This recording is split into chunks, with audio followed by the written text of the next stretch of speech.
Unidade 5. Minhas metas.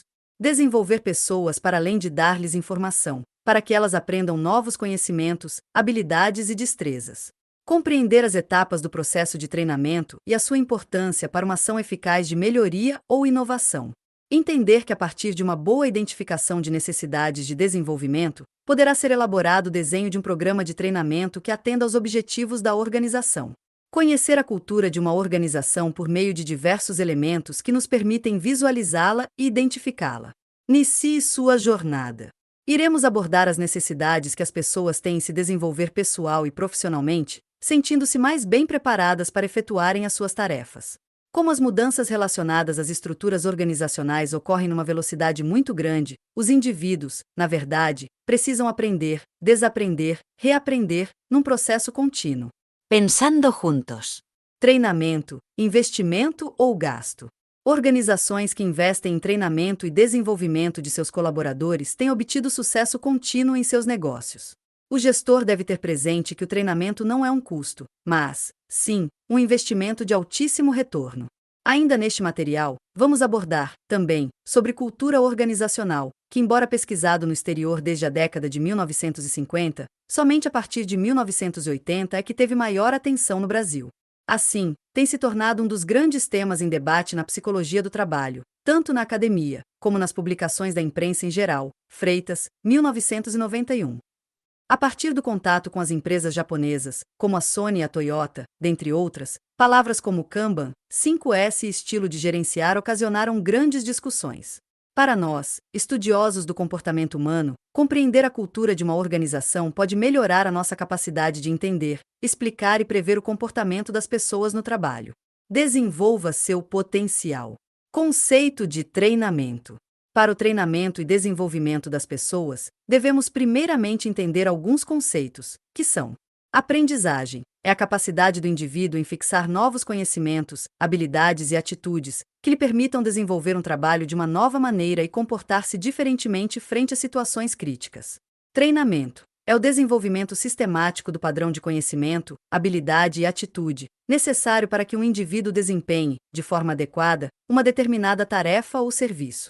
Desenvolvimento é o conjunto de procedimentos sistemáticos de que se vale uma organização para promover a educação permanente de seus membros, de modo a aumentar a eficiência e a eficácia de seu desempenho profissional, contribuindo para a melhoria dos resultados empresariais. Educação é o processo de extrair, trazer, arrancar. Em outros termos, significa a necessidade de trazer de dentro para fora do ser humano as suas potencialidades interiores. O processo de aprendizagem merece uma análise específica, pois foi inserido como parte do treinamento nas empresas em tempos mais recentes. Enquanto a educação é um processo que ocorre em todas as dimensões e que vai muito além do conhecimento de uma técnica. Para Chiavenato, 1999, p. 290. Desenvolver pessoas não é apenas dar-lhes informação para que elas aprendam novos conhecimentos, habilidades e destrezas e se tornem mais eficientes naquilo que fazem.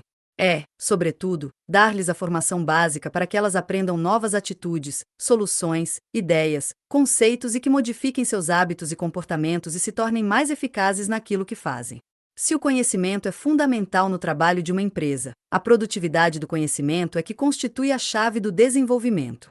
Tornar o conhecimento produtivo leva a empresa a obter melhores resultados, adiciona valores e gera riquezas. Nos dias atuais, o treinamento é considerado um meio de desenvolver competências nas pessoas para que elas se tornem mais produtivas, criativas e inovadoras, a fim de contribuir melhor para os objetivos organizacionais, e cada vez mais valiosas. Pode-se afirmar que o treinamento é uma maneira eficaz de agregar valor às pessoas, à organização e aos clientes. A seguir, será apresentado um quadro sobre as mudanças que se podem provocar através do treinamento. Transmissão de informações. Aumentar o conhecimento das pessoas, informações sobre a organização, produtos, serviços, políticas, diretrizes, regras e regulamentos e seus clientes. Desenvolvimentos de habilidades. Melhorar as habilidades e destrezas, habilitar para execução e operação de tarefas, manejo de equipamentos, máquinas e ferramentas. Desenvolvimentos de atitudes. Desenvolver, modificar comportamentos, mudanças de atitudes negativas para favoráveis, de conscientização e sensibilidade com as pessoas, com os clientes internos e externos. Desenvolvimento de conceitos. Elevar o nível de abstração, desenvolver ideias e conceitos para ajudar as pessoas a pensar em termos globais e amplos. Processos de treinamento. Diagnóstico das necessidades de treinamento. Esta, provavelmente, é a etapa que podemos chamar de situação-chave. Um diagnóstico ou levantamento de necessidades de treinamento mal elaborado pode provocar problemas em cadeia, pois toda a programação das atividades de treinamento será inócua, inclusive com prejuízos financeiros, já que não se alcançarão os resultados esperados. Diagnosticar é identificar e relacionar as necessidades de treinamento a serem satisfeitas. Essas necessidades podem ser classificadas em passadas, presentes ou futuras. Significa a diferença entre o que é, como deveria ser e como realmente é. Métodos de levantamento de necessidades de treinamento. Vários são os métodos existentes para determinar as habilidades que devem ser focalizadas para estabelecer a estratégia de treinamento. Uma das formas é analisar o processo produtivo dentro da empresa, observando fatores como produtos rejeitados, dificuldades de estrutura interna, avaliação do desempenho das pessoas, custos elevados, etc. Chiavenato, 1999. Outra forma seria a identificação junto aos próprios colaboradores sobre o que eles percebem como necessidade de treinamento na empresa.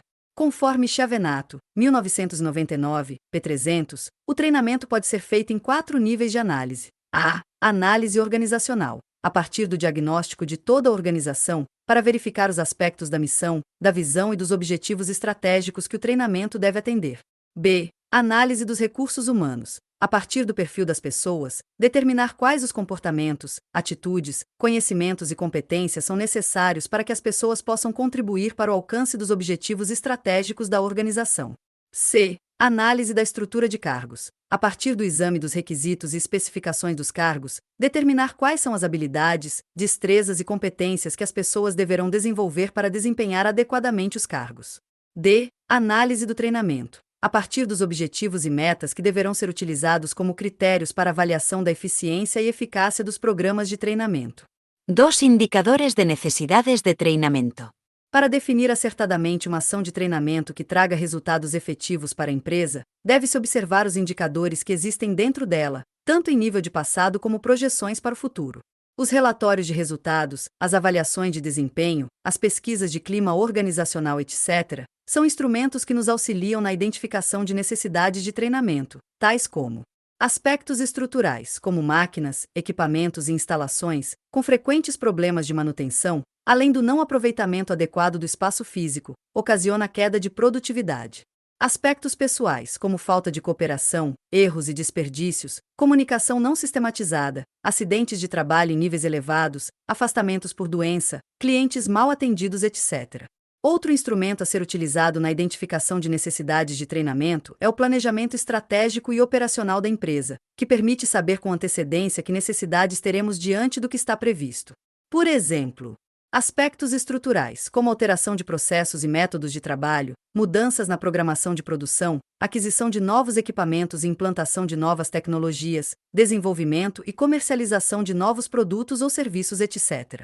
Aspectos pessoais, como aumento ou redução de colaboradores, rotação de empregados entre os cargos, previsão de faltas, licenças, férias, etc. Seguindo os métodos e os indicadores relatados anteriormente, o diagnóstico de necessidades de treinamento será mais eficiente e eficaz, garantindo ações que efetivamente vão atingir os resultados de melhoria esperados, tanto para ações corretivas como para as preventivas. Elaboração do programa de treinamento. A montagem do programa de treinamento deve estar ligada às necessidades diagnosticadas na etapa anterior. Nesse momento, os responsáveis pela definição e elaboração do treinamento, normalmente com a participação efetiva da área de recursos humanos, analisam quais ações devem ser desenvolvidas para obter eficácia e melhorar o que não está bom, ou prevenir-se para as mudanças previstas na empresa e para manter o que está bom. Da mesma forma, devem-se identificar, nesse momento, quais os objetivos que o treinamento deve alcançar, devendo ser mensuráveis, quem e quantos devem ser treinados, qual o perfil dos treinandos, quais os recursos financeiros disponíveis, como será conduzida a atividade, internamente ou externamente, quem serão os instrutores ou orientadores, internos ou externos. Nesse sentido, também o material didático a ser utilizado no treinamento será identificado. Veja como Chiavenato, 1999, p. 302, descreve a pesquisa realizada por Cornell University sobre o treinamento de seus funcionários. A Cornell University fez uma pesquisa em 30 grandes empresas americanas e verificou que elas utilizavam 6 tipos de educação e treinamentos para seus funcionários, a saber, a. Compartilhamento de informação sobre o negócio da empresa com os funcionários. b. Habilidades de comportamento interpessoal, incluindo desenvolvimento de equipes, dinâmica de grupo e solução de problemas. c. Princípios e técnicas de qualidade total para obter o alinhamento da visão dos funcionários com a visão da direção. d. Treinamento em habilidades técnicas relacionadas com o trabalho. E. Treinamento cruzado em habilidades para o trabalho relacionado com o desempenho atual. F. Controle estático do processo, CEP. Os responsáveis pela atividade de treinamento precisam definir que tipos de recursos didáticos, pedagógicos e institucionais serão utilizados no treinamento, como recursos audiovisuais, teleconferência, comunicação eletrônica, correio eletrônico, tecnologia de multimídia, local de realização, etc. Implementação e condução do programa de treinamento. Nessa etapa, ocorre a efetiva realização do programa elaborado, utilizando-se as tecnologias e técnicas que foram planejadas. Para Chiavenato, 1999, p. 304, as duas principais técnicas para transmitir e disseminar informações são: a. Leitura. A técnica mais utilizada para transmitir informação em programas de treinamento é a leitura. A leitura é um meio de comunicação que envolve uma situação de mão única, na qual um instrutor apresenta verbalmente informação a um grupo de ouvintes. Uma vantagem da leitura é que o instrutor expõe aos treinandos uma quantidade máxima de informação dentro de um determinado período de tempo. A leitura, todavia, apresenta desvantagem, por ser um meio de mão única, pouca ou nenhuma oportunidade para prática, reforço, retroação ou conhecimentos dos resultados. b. Instrução programada. É uma técnica utilizada para transmitir informação em programas de treinamento. A aprendizagem programada é uma técnica para instrução sem a presença ou intervenção de um instrutor humano. Uma das vantagens é que ela pode ser computadorizada e os treinandos aprendem em suas próprias casas, sabendo imediatamente se estão certos ou errados, e participando ativamente do processo. A principal desvantagem é que não apresenta resposta ao treinando. Técnicas para desenvolver habilidades em programas de treinamento. Parafraseando as ideias de Chiavenato, 1999, as técnicas de treinamento mais utilizadas pela maioria das empresas são: no próprio cargo, uma das formas que atua mais efetivamente na parte prática das atividades do treinando, sendo que ele é treinado no próprio local de trabalho, através de um programa que lhe fornece informações, conhecimentos e experiências relacionadas ao cargo. Pode incluir condução, rotação de cargos e atribuição de projetos especiais. De classe, utilizar-se a sala de aula e instrutor para desenvolver habilidades, conhecimentos e experiências relacionadas ao cargo. As habilidades podem variar, sendo técnicas ou interpessoais. As técnicas de classe podem desenvolver habilidades sociais e incluir atividades como dramatização e jogos de negócios. O formato mais comum de jogos administrativos é o de pequenos grupos de treinandos para tomar e avaliar decisões administrativas. Técnicas de classe encorajam a interação e provocam um ambiente de discussão, o que não ocorre com os modelos de mão única, como a situação de leitura. Todas estas situações desenvolvem um clima favorável, no qual os treinandos aprendem um novo comportamento no desempenho de suas atividades, atuando como pessoas ou equipes e lidando com a informação. Tais situações facilitam a experiência relacionada com o cargo, através de sua aplicação prática. 2. Aplicação da teoria da aprendizagem ao treinamento. Segundo Chiavenato, 1999, p. 306, os principais aspectos a serem considerados no treinamento são os seguintes: a. O treinando deve estar motivado para aprender. A pessoa precisa ter vontade de aprender. b. O treinando deve estar capacitado para aprender. A pessoa deve possuir certas aptidões para aprender assuntos mais complexos. C. A aprendizagem requer retroacal e reforço. As pessoas aprendem melhor quando recebem reforço imediato do seu novo comportamento. O aprendiz deve negociar e estabelecer padrões de desempenho com seus superiores. D. Aplicação prática aumenta o desempenho do treinamento. Deve-se dar tempo para que o aprendiz assimile o que foi aprendido, para ele aceitar e internalizar, além de obter a confiança no que foi aprendido. E o material de treinamento deve ser significativo. O material deve ser oferecido para proporcionar uma aprendizagem sequencial, como casos, problemas, discussões e leituras, e deve ajudar o treinando como um processo eficiente de aprendizagem. F. O material deve ser comunicado com eficácia. A comunicação deve ser feita de maneira integrada e abrangente para garantir a absorção e incorporação de novos assuntos como informação, habilidades, atitudes e conceitos. G. O material do treinamento deve ser transferível para o trabalho. O treinando deve receber o treinamento mais próximo possível de sua realidade de trabalho para que o material aprendido seja aplicável imediatamente na prática. Avaliação do programa de treinamento. Esta etapa serve para verificar a eficácia do treinamento, isto é, para ver se o treinamento realmente cumpriu os objetivos esperados e se as pessoas envolvidas obtiveram ganhos de conhecimentos, aquisição de habilidades ou alteraram atitudes. 1. Elementos de avaliação dos resultados de treinamento. Os elementos de avaliação devem proporcionar condições de se verificar se depois do treinamento houve alguma economia de custos, fixos, variáveis, operacionais, administrativos, etc., economia de tempo, melhoria da qualidade, produtividade, satisfação dos empregados, redução dos índices de retrabalho, etc. 2. Avaliação dos resultados do treinamento. Indicadores. Indicadores de aspectos organizacionais e recursos humanos também devem ser avaliados após a realização de atividades de treinamento. Para verificar o grau de melhoria alcançado, deve-se observar os seguintes itens: aumento da eficácia organizacional, melhoria da imagem da empresa, melhoria do clima organizacional, melhor relacionamento entre empresa e funcionários, melhor atendimento ao cliente, redução da rotatividade e do absenteísmo do pessoal, aumento da eficácia individual e grupal, elevação dos conhecimentos das pessoas, mudanças de atitudes e comportamentos das pessoas, melhoria da qualidade de vida no trabalho, redução do índice de acidentes no trabalho, redução do índice de manutenção de máquinas e equipamentos. Aprofundando.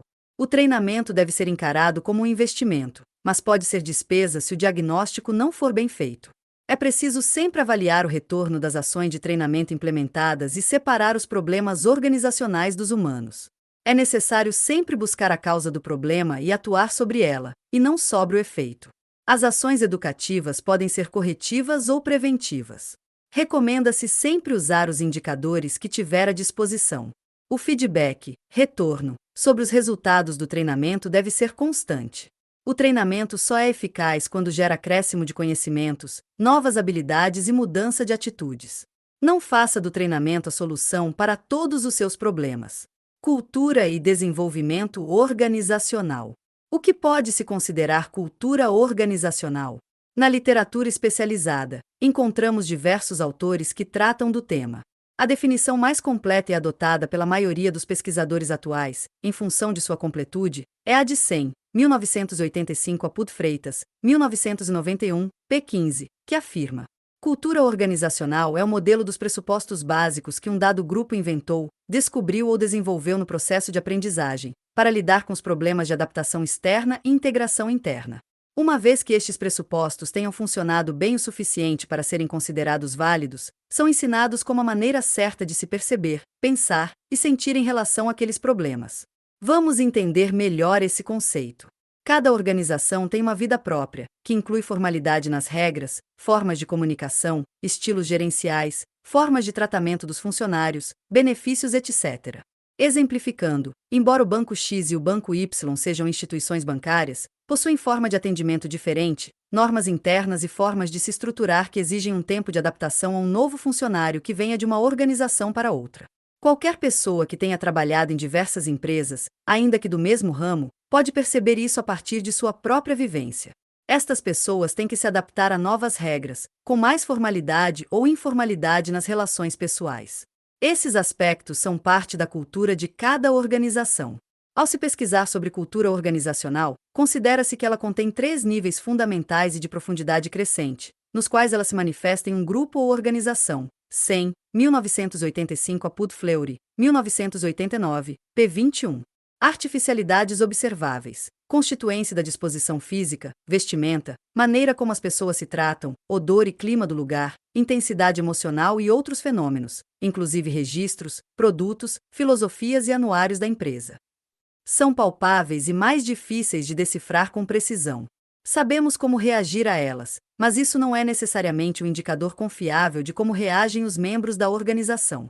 Vemos e sentimos que uma empresa é mais formal e burocrática do que a outra, mas isso não diz nada sobre o porquê de ser assim. Na investigação sobre cultura, questiona-se o uso de instrumentos aferidores, pois eles prejulgam as dimensões que se está considerando. Não há meio de saber se as dimensões que se está considerando são relevantes ou salientes naquela cultura, até que se tenha examinado níveis mais profundos de cultura. 2. Valores. Esse nível pode ser pesquisado através de entrevistas, questionários ou instrumentos de avaliação. Estudam-se os valores, normas, ideologias, licenciamentos e filosofias adotadas e documentadas de uma cultura. São realizadas entrevistas, onde o entrevistado pode responder livremente, por serem mais úteis para se chegar ao nível de como as pessoas se sentem e pensam. Porém, os questionários e instrumentos aferidores são geralmente considerados como menos úteis, porque prejudicam as dimensões a serem estudadas. 3. Concepções básicas. Reconhecem-se as concepções adotadas, apenas através de observações mais intensas, de indagações mais focalizadas e de envolvimento de membros motivados do grupo. Essas concepções determinam o modo de perceber processos mentais, sentimentos e comportamento, sendo apresentado de forma inconsciente, se constituindo o nível mais profundo de entendimento da cultura organizacional. Robin, 2002, também explica que a cultura organizacional é um termo descritivo. Trata da maneira como os funcionários percebem as características da empresa e não está relacionado ao fato de gostarem ou não dela. O gostar da empresa estaria relacionado ao conceito de satisfação no trabalho. Robin, 2002, p. 499, descreve que as pesquisas indicam 7 características básicas, que mostram a essência da cultura de uma organização, como sendo: 1. Inovação e assunção de riscos, o grau em que os funcionários são estimulados a serem inovadores. 2. Atenção aos detalhes, o grau em que se espera que os funcionários demonstrem precisão, análise e atenção aos detalhes. 3. Orientação para resultados, o grau em que os dirigentes focam os resultados mais que as técnicas e processos para o alcance deles. 4. Orientação para as pessoas, o grau em que as decisões dos dirigentes levam o feito dos resultados sobre as pessoas dentro da organização. 5. Orientação para a equipe, o grau em que as atividades de trabalho são organizadas mais em termos de equipes do que indivíduos. 6. Agressividade, o grau em que as pessoas são competitivas e agressivas, em vez de dóceis e acomodadas. 7. Estabilidade, o grau em que as atividades de organizacionais enfatizam a manutenção do status quo em contraste ao crescimento. Segundo Robin, 2002, cada uma dessas características existe dentro de um contínuo que vai do baixo ao alto grau, e sua avaliação revela a complexidade da cultura organizacional. Segundo o mesmo autor, se a cultura sobrevive e dá certo, consegue resolver os problemas que a organização encontra no seu dia a dia, acontece o processo denominado de institucionalização cultural, isto é, a organização assume vida própria, independente de seus fundadores e ou quaisquer de seus membros, e adquire a imortalidade. A organização passa a ter valor por si mesma, independentemente dos bens e serviços que produz. Elementos da cultura organizacional. Segundo Freitas, 1991, p. 75, neles existe a presença de um conteúdo hipnótico, através dos quais as mensagens e comportamentos convenientes são objetos de aplausos e adesão, levando à naturalização de seu conteúdo e transmissão espontânea aos demais membros. Os elementos mais citados são: valores. São definições do que é importante para atingir o sucesso. As empresas definem alguns valores que resistem ao teste do tempo. Como exemplo, podemos ter importância do consumidor, padrões de desempenho, qualidade e inovação, etc. Crenças e pressupostos são geralmente utilizados como sinônimos para expressar aquilo que é tido como verdade na organização. Implicam alguma visão de mundo, que passa a ser considerada válida. Ritos, rituais e cerimônias são atividades planejadas para tornar a cultura mais visível e coesa. Seriam os processos de integração, admissão, etc. Histórias e mitos são narrações e eventos que informam sobre os mitos das organizações, às vezes sem sustentações nos fatos. Tabus são proibições, com ênfase no não permitido. Por exemplo, namoro entre funcionários é proibido. Não vem escrito nos manuais. Heróis são os personagens, natos ou criados, que condensam a força da organização excelência. Henry Ford, Bill Gates, Antônio Hermílio de Moraes, Olavo Setúbal, etc. Normas são as regras que falam sobre o comportamento esperado e adotado pelo grupo. Processo de comunicação inclui a rede de relações, papéis informais, rede peão, etc. Tem a função de transmitir e administrar a cultura. Freitas, 1991. Símbolos, objetos e ações ou eventos dotados de significados especiais e que permitem aos membros da organização trocarem de ideias complexas e mensagens emocionais, como logotipos das empresas, bandeiras e marcas comerciais, titulação, títulos oficiais, instalações especiais para refeições, automóveis de luxo, tamanho ou mobília de um escritório. os quais podem receber um status simbólico. Wagner III, 1999. Todos esses elementos fazem parte da cultura organizacional, que funciona como uma argamassa, uma cola, que ajuda a manter a organização coesa. Funções da cultura organizacional. Podemos salientar uma série de papéis positivos para a cultura dentro da organização. Em primeiro lugar, proporciona um senso de identidade aos membros da organização. Em segundo lugar, tem papel de divisor de fronteiras entre uma organização e outra. Em terceiro lugar, favorece o comprometimento com algo maior que os interesses individuais de cada um. Em quarto lugar, estimula a estabilidade do contexto social, mostrando os padrões adequados aos funcionários, diminuindo a ambiguidade no ambiente de trabalho. Robin, 2002, p. 503. Entretanto, a cultura pode se tornar um problema numa organização de cultura muito arraigada, muito forte, que necessite enfrentar processos de mudança, em função de mudanças externas. Podem funcionar como barreiras às mudanças necessárias. Outro ponto a salientar com relação às dificuldades enfrentadas diante de uma cultura muito forte é a barreira à diversidade, dificultando a contratação de novos funcionários que não sejam parecidos com a maioria dos membros da organização. A diversidade de pessoas é muito importante para a organização, pois propicia novas fórmulas da solução de problemas. Mesmo que se consiga contratar pessoas com perfil diverso da organização, estas podem encontrar dificuldades de ajustamento, em função das pressões internas para a conformidade. Se, há algum tempo atrás, a preocupação nas fusões das empresas se concentrava nas vantagens financeiras ou sinergia dos produtos, agora está relacionada à compatibilidade cultural, devido ao fracasso das fusões quando há conflito entre culturas. Nascimento da cultura e papel dos fundadores.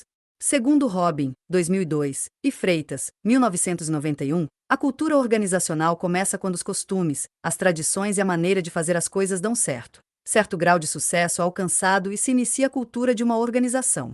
Nesse processo, o papel dos fundadores é fundamental, é a fonte primária da cultura, pois eles têm uma visão geral daquilo que a organização deve ser. Como as empresas começam pequenas, a importância dos fundadores na imposição de sua visão é facilitada sobre os membros de uma organização. Segundo os autores, o processo de criação de uma cultura ocorre de 3 maneiras ou 3 etapas. Primeiro lugar, os fundadores contratam quem pensa e sente com eles. Segundo lugar, doutrinam e socializam os funcionários de acordo com seu pensamento. Terceiro lugar, o comportamento dos fundadores age como modelo, encorajando os funcionários a se identificar com eles, e assim, eles acabam internalizando seus valores, convicções e premissas. Quando a empresa tem sucesso, a personalidade dos fundadores, ou de seus executivos marcantes, passa a ser parte integrante da cultura organizacional. Temos, como exemplo, Bill Gates, na Microsoft, Akio Morita, na Sony, Olavo Setúbal, no Banco Itaú, Antônio Hermílio de Moraes, na Votorantim, Abílio Diniz, no Pão de Açúcar, dentre outros. O papel da administração de recursos humanos. O papel fundamental do Departamento de Recursos Humanos nas organizações é o de guardião da cultura. Freitas, 1991, com as funções estratégicas de disseminar, promover, manter e até implementar as mudanças culturais. Assim, as atribuições desse órgão podem se concentrar em 1. Definição de perfis compatíveis com os valores, que orientarão recrutamento e seleção. Desenho de programas de treinamento e desenvolvimento, que enfatizam a história da organização, incluindo o depoimento dos heróis, para um trabalho de socialização, elaboração do sistema de compensação e de status, que premiam a competência e lealdade. 2. Definição de carreiras e critérios de avaliação, recuperação de desviantes. Preparação de solenidades para destacar heróis e destacar o comportamento exemplar. Vehiculacao de historias que revigoran valores, mitos eleitos. 3. Definição e interpretação de mensagens adequadas através da imprensa interna. Freitas, 1991, p. 79. Culturas e subculturas. Alguns autores consideram que a existência de apenas uma cultura, a de cima para baixo, que, segundo Robin, 2002, poderíamos chamar de cultura dominante, a que expressa os valores compartilhados pela maioria dos membros de uma organização. Entretanto, existem também subculturas dentro das organizações, que podem ser definidas por designações de departamentos ou experiências comuns a seus membros. Nelas, além dos valores essenciais da cultura dominante, serão incluídos valores específicos daqueles grupos: a equipe de compras, de vendas, de expedição, os evangélicos, os jogadores do time de futebol da empresa, etc. Não devemos ignorar que as subculturas influenciam no comportamento de seus membros. Cultura organizacional e cultura nacional.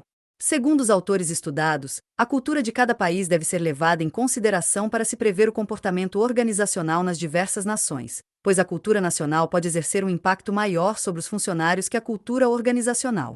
De acordo com Robin, 2002, os funcionários da IBM na Alemanha são mais influenciados pela cultura nacional do que a da IBM. Assim, no caso das multinacionais, a seleção é responsável pela busca de uma pessoa que se ajuste à cultura dominante da empresa, mesmo que seja atípico em relação a seus compatriotas. Pensando sob outro ângulo de visão, em como as empresas multinacionais influenciam a cultura organizacional do país, Wood, 1995, p. 48, estudioso do estilo gerencial brasileiro, mostra como as correntes estrangeiras são assimiladas pela cultura nacional. Diante da nossa formação cultural de colônia, o autor apresenta a convivência de multiculturas raciais, a fala do jeitinho brasileiro de resolver problemas aparentemente insolúveis, como um lado flexível, criativo e engenhoso do povo brasileiro. Em contrapartida, este fato fez o Fordismo americano ser apropriado por nosso empresariado com o Fordismo capenga, onde se tem o sistema de trabalho especializado em esteira, mas sem os ganhos por produtividade do país de origem. Ferretti et al., 1994. Uno Cultura e Performance.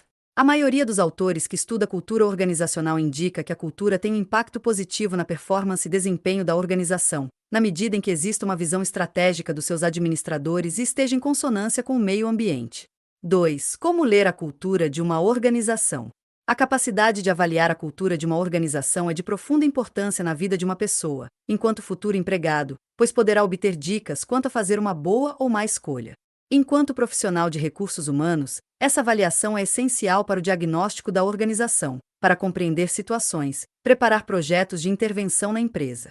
Robin nos dá algumas dicas para ler a cultura de uma organização. Aprofundando. Busque referências em ex-funcionários, associações profissionais, recrutadores de executivos que trabalham para a organização. Investigue na literatura organizacional, no site da empresa, qual é a imagem que ela quer passar para as pessoas.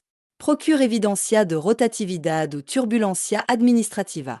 Observe o ambiente físico, fotos, vestuário, mobiliário, espaço entre as pessoas. Como você caracteriza o estilo das pessoas? Jovial, formal, sério? Existem regras e regulamentos impressos em manuais de política de pessoal? Procure conhecer o histórico dos fundadores da empresa. Qual é o histórico dos atuais dirigentes, promovidos ou trazidos de fora? Como a organização integra novos funcionários? Existe orientação, treinamento? Como um chefe define o seu sucesso? Volume de lucros, atendimento ao cliente, cumprimento de prazos. Você pode identificar alguém que esteja na pista rápida para o sucesso? Você descreve uma crise ou evento crítico que tenha acontecido na empresa. Qual a reação dos dirigentes? O que foi apreendido nesta experiência? Robin, 2002. Desenvolvimento organizacional. Desenvolvimento organizacional, DO, pode ser conceituado como uma resposta à mudança, uma complexa estratégia educacional que tem por finalidade mudar crenças, atitudes, valores e a estrutura da empresa, de modo que elas possam melhor se adaptar aos novos mercados, tecnologias e desafios e ao próprio ritmo vertiginoso da mudança. O DO objetiva aplicar o conhecimento da ciência do comportamento à moldagem dos processos de formação de grupos e das relações intergrupais a fim de assegurar a eficácia da empresa. Diferenças entre eficiência e eficácia. Eficiencia cuida de Fazer as coisas bem. resolver problemas. Salvar recursos. Cumprir com o seu dever. Reduzir custos. Eficácia cuida de Fazer as coisas certas. Producer alternativas criativas. Maximizar a utilização de recursos. Obter resultados. Aumentar o lucro. Por meio de adequado processo de aplicação do DO, o profissional pode obter os seguintes resultados: desenvolvimento da competência interpessoal, mudança nos valores, de modo que os fatores e os sentimentos humanos sejam mais válidos para o sistema considerado, desenvolvimento de crescente compreensão entre e dentro dos grupos de trabalho envolvidos. A capacidade de perceber, analisar e entender as mudanças e seus efeitos sobre o indivíduo, o sistema considerado e a empresa, a de adaptar-se às exigências de novas realidades e, se possível, antecipar-se à chegada das mudanças e dos novos fatos são aspectos de suma importância para os profissionais que trabalham na empresa. 1. Característica básica de DO. O DO tem numerosas características que se acham implicadas em sua definição. Pode-se ver que a maioria é substancialmente diversa de um programa típico de treinamento. Algumas características são: é uma estratégia educacional, que visa uma mudança organizacional planejada, geralmente considerando a empresa como um todo. As mudanças devem estar relacionadas com as exigências ou necessidades da empresa, e não das pessoas. Os agentes de mudança são geralmente externos ao sistema cliente. É necessário alto nível de relacionamento, colaboração e respeito profissional entre o agente de mudança e os membros envolvidos pelo sistema cliente, ou usuário. O agente de mudança deve ter muito clara e definida sua filosofia de atuação para com o sistema cliente. 2. As mudanças organizacionais. Os fatores que pressionam atualmente as organizações, na busca da modernização, da manutenção das condições competitivas, ou mesmo da sua própria sobrevivência, obrigam as empresas a repensar constantemente os seus modelos de gestão. Esses processos de mudança caminharão com a organização. Considerando as profundas mudanças atuais na sociedade, faz-se necessário que as organizações e as pessoas repensem suas culturas. As organizações, para enfrentar tal desafio, têm de promover uma reestruturação na maneira das pessoas pensar, agir e se comprometer com os novos objetivos estabelecidos. Esse pode ser caracterizado como um processo de aprendizagem e inovação, que é composto por 5 disciplinas fundamentais. Domínio pessoal. Por meio do autoconhecimento, as pessoas aprendem a clarificar e aprofundar seus próprios objetivos, a concentrar os esforços e a ver a realidade de forma objetiva. Modelos mentais. São ideias profundamente enraizadas, generalizações e mesmo imagens que influenciam o modo de como as pessoas veem o mundo e suas atitudes. Visões partilhadas. Quando o objetivo é percebido como concreto e legítimo, as pessoas dedicam-se a aprender não como uma obrigação, mas por vontade própria, construindo visões partilhadas. Muitos líderes têm objetivos pessoais, que nunca chegam a ser partilhados como um todo. A organização funciona muito mais devido ao carisma do líder ou às crises que unem a todos temporariamente.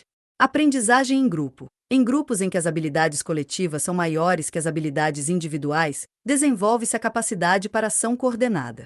A aprendizagem em grupo começa com o diálogo, em outras palavras, com a capacidade dos membros do grupo em propor suas ideias e participar da elaboração de uma lógica comum.